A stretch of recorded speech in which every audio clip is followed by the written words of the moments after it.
6वीं शताब्दी के अंत में मक्का शहर के ठीक बगल में एक खुले मैदान पर कुछ लड़के दोपहर में इकट्ठा हुए हैं। जल्द ही उन्होंने यह पता लगाने के लिए एक दूसरे से कुश्ती, केवल दो रह गए। फाइनल मैच शुरू हुआ।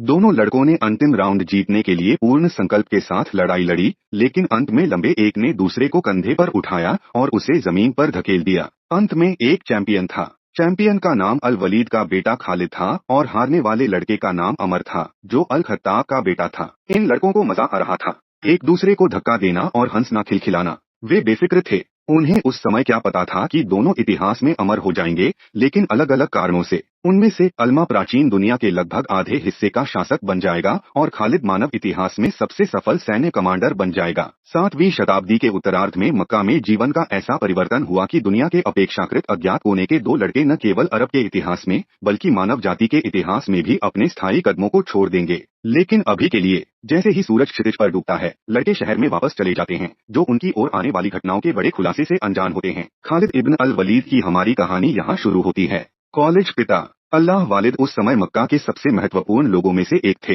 वह बानु कुरैश की मुख्य उप जनजातियों में से एक बानी महज़ूम का नेता था। बानी मसून जनजाति शहर की रक्षा और कुरैशी योद्धाओं के प्रशिक्षण के लिए जिम्मेदार थी। अल वलीद भी शहर के सबसे अमीर लोगों में से एक थे। उनके व्यापारिक कारवां अक्सर सीरिया और यमन की यात्रा कर रहे थे। इसके शीर्ष पर वह बरगद कुरैशी के आधिकारिक कवि थे। यह उस समय महान सम्मान की भूमिका थी, इसलिए अल वलीद के पास यह सब था: शक्ति, धन और प्रसिद्धि। नतीजतन खालिद की उस समय मक्का में अन्य लोगों की तुलना में बहुत आरामदायक और शानदार परवरिश हुई थी। हालांकि इसका मतलब यह नहीं है कि उन्हें समाज में सक्रिय रूप से भाग लेने की आवश्यकता नहीं थी। यह सभी मकसूमी पुरुषों के लिए अनिवार्य था। युद्ध के लिए प्रशिक्षित करने और बहुत कम उम्र से घोड़ों की सवारी सीखने के लिए खालिद ने उसी के शीर्ष पर अपना सैन्य प्रशिक्षण शुरू किया। वह सैन्य कौशल में वास्तव में प्रतिभाशाली था और जल्द ही अरब के पूल के बेहतरीन योद्धाओं में से एक बन गया। जैसे जैसे वह बड़ा हुआ, उसने अलू एलीट के व्यापार अभियानों में भी भाग लिया और इस तरह अरब के विभिन्न हिस्सों का दौरा किया। खालिद के लिए शुरुआत में जिंदगी बहुत सहज थी।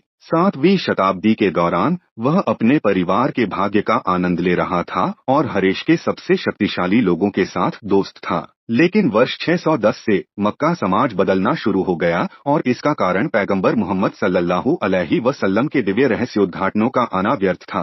पहले तो दिन प्रतिदिन का जीवन ऐसे चल रहा था मानो कुछ भी नहीं बदला था, लेकिन कुछ समय बाद पैगंबर सल्लल्लाहु के अनुयायी, जिन्होंने खुद को मुसलमानों के रूप में पहचानना शुरू कर दिया, संख्या और ताकत में बढ़ने लगे। खालिद के पिता अल वलीद सहित विभिन्न मक्का उप जनजातियों के प्रमुखों को डर था कि पैगंबर सल्लल्लाहु अलैहि वसल्लम के तहत मुसलमानों की यह वृद्धि मक्का समाज पर उनकी पूर्ण शक्ति को कम कर देगी। इसलिए उन्होंने इस्लाम के प्रसार के खिलाफ सक्रिय रूप से काम करना शुरू कर दिया। जल्द ही मुसलमानों को प्रताड़ित किया जा रहा था, अपमानित किया जा रहा था समाज से। इस बिंदु पर खालिद इस्लाम के उद्भव के बारे में ज्यादा परेशान नहीं था।